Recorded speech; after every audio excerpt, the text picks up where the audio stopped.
Halo, selamat pagi. Hari ini kita berjumpa lagi di Niatrin Trader.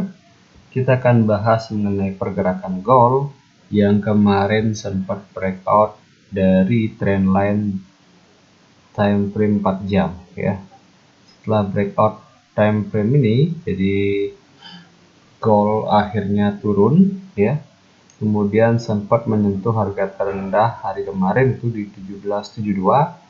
Kemudian kita akan analisis hari ini apakah gold akan melanjutkan bullish atau malah sebaliknya ya. Kalau kita sell mungkin bukan di sini ya kita sell ya. Karena di sini jaraknya dengan area demand itu dekat, area buyer itu dekat. Jadi kalau kita sell mungkin tunggu dulu ya. Jadi mending kita ambil opsi buy ketika dia menyentuh area ini dengan target di sini ya. Jadi kita nggak bisa ambil sell langsung hari ini, walaupun mungkin kita tahu bahwa gold akan turun ke sini gitu ya. Mending kita ambil opsi buy ya. Kita tunggu di area ini. Nah, kita turun ke time frame yang lebih kecil untuk hari ini. Apakah kita ambil buy or sell ya. Nah, kita bisa ambil buy ketika dia breakout di sini ya. Jadi 86. Nah, dia breakout ini kita bisa ambil buy. Jadi ini bisa menjadi sebuah kalau ini di break dia akan menjadi pola bubble bottom ya. Ini di break itu misalnya, kemudian dia nge-retest, kemudian dia naik ya. Mungkin di sini saja kita TP-nya ya. Nah, mungkin seperti itu. Jadi ini sebagai area untuk support ya. Jadi pakai garis saja ya. Ini sebagai area horizontal line. Nah, gitu. Jadi kalau kita buy, nanti kita tunggu ini yang membentuk pola double bottom ya. Jadi kita tunggu seperti ini, retest, kemudian ini. Nanti mungkin di sini dia akan turun lagi ya. Kemudian kalau tidak break dari area ini, itu akan menjadi resisten. Kemudian di break resisten menjadi support. Kemudian di sini akan membentuk sebuah area support become resisten lagi, yaitu akan di retest lagi, kemudian baru akan lanjut naik. Ya, mungkin itu opsi untuk bisa kita perhatikan hari ini, atau jangan-jangan dia akan koreksi saja di area ini dan membentuk pola-pola koreksi gitu, misalnya ABCD ya.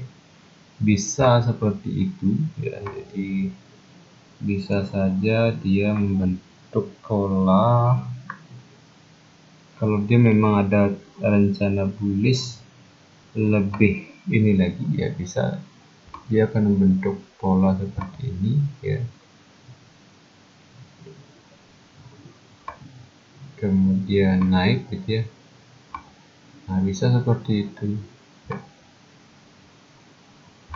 dan langsung bisa seperti itu ya. Jadi kita tunggu saja. Jadi tanda-tanda untuk breakout sebagai kita ambil untuk opsi buy ya. Jadi pattern-pattern ini yang akan bisa kita jadikan fondasi untuk analisis. Kalau sekarang ya masih belum jelas antara buy dan sell. Kalau kita lihat lebih rendah lagi time frame ya. Jadi ya di sini juga belum jelas ya bagaimana arahnya gitu. Jadi akan terlihat jelas dia akan menjadi jadi dia akan terpantul di area ini. Jadi seperti ini, titik ini support dan ini resisten akan menjadi titik acuan. Ketika ini di break akan menjadi buy, ketika ini di break juga menjadi sell.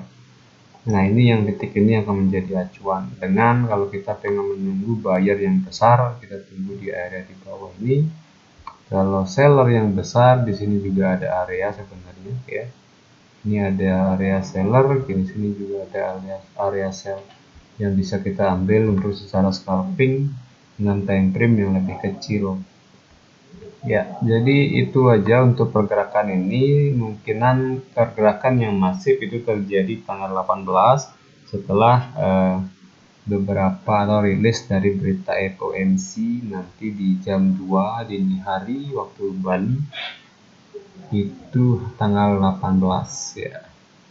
Ya, mungkin itu saja pergerakan gold ya. Jadi kalau mau buy ya kita tunggu breakout ya. Kalau tidak ya kita tunggu di bawah lagi untuk buy. Nah, karena kalau kita lihat di time frame 1 hari ya. Nah, kita kemarin sudah menandai bahwa ini adalah area sell yang kuat. Makanya kemarin tersentuh sekali di 1808 ya. Kemudian turun, kemudian dia nge-retest lagi, kemudian turun lebih tajam ya. Karena ini adalah area sell yang kuat. Nah, untuk membreak ini gold, jika pertahanan posisi gold membreak area ini, maka dia perlu support yang kuat ya. Mungkin support kuatnya bisa di sini atau bahkan bisa di area ini gitu ya.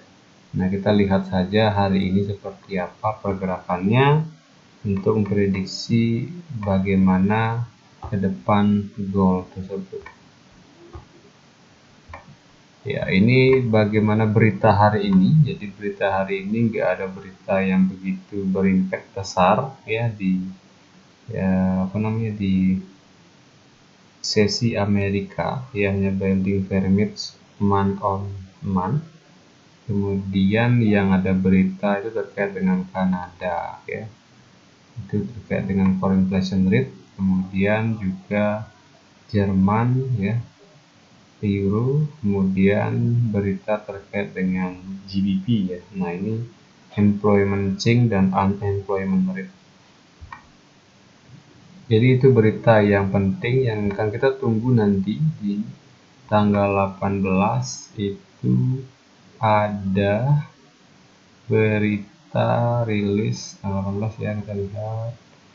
Ya, ini dia yang ditunggu-tunggu. FOMC Munich ini yang akan menjadi, mungkin akan dibahas mengenai apakah dia akan menaikkan suku bunga di bulan September atau tidak gitu. Dan berapa proyeksi dia akan menaikkan suku bunga mungkin akan dibahas di sini. Sehingga di sini yang akan pergerakannya lebih masif setelah berita itu rilis ya. Karena ya gold tertahan bullishnya ketika rencana The Fed menaikkan suku bunga secara ekstrim gitu ya. Nah, kalau kita lihat data sebelumnya ya memang unemployment di awal Agustus itu ya non-farm payroll-nya bagus ya datanya. Kemudian data inflasi ada penurunan walaupun tidak sesuai harapan atau forecast-nya. Nah, itu juga menjadi indikator kalau artinya ketika berhasil dengan menaikkan suku bunga menurunkan inflasi ya mungkin akan ditambah lagi kebijakan menaikkan suku bunga untuk menekan inflasi sesuai target yang terkontrol. Ya, mungkin itu saja dari saya ya. Silakan kalian cermati dengan baik dalam dunia trading bahwa trading forex itu adalah trading dengan berisiko tinggi. Jadi jangan pernah mengambil keputusan tanpa kalian tahu cara untuk menganalisa. Dan rekomendasi yang saya berikan atau ini hanya bersifat edukasi saja, tidak bermaksud untuk memberikan doktrin biar kalian tuh mengikuti analisa saya ya. Jadi hanya bersifat edukasi. Apabila Anda merasa analisa saya sama dengan analisa kalian bisa ambil, kalian bisa pelajari dan ambil keputusan yang sama.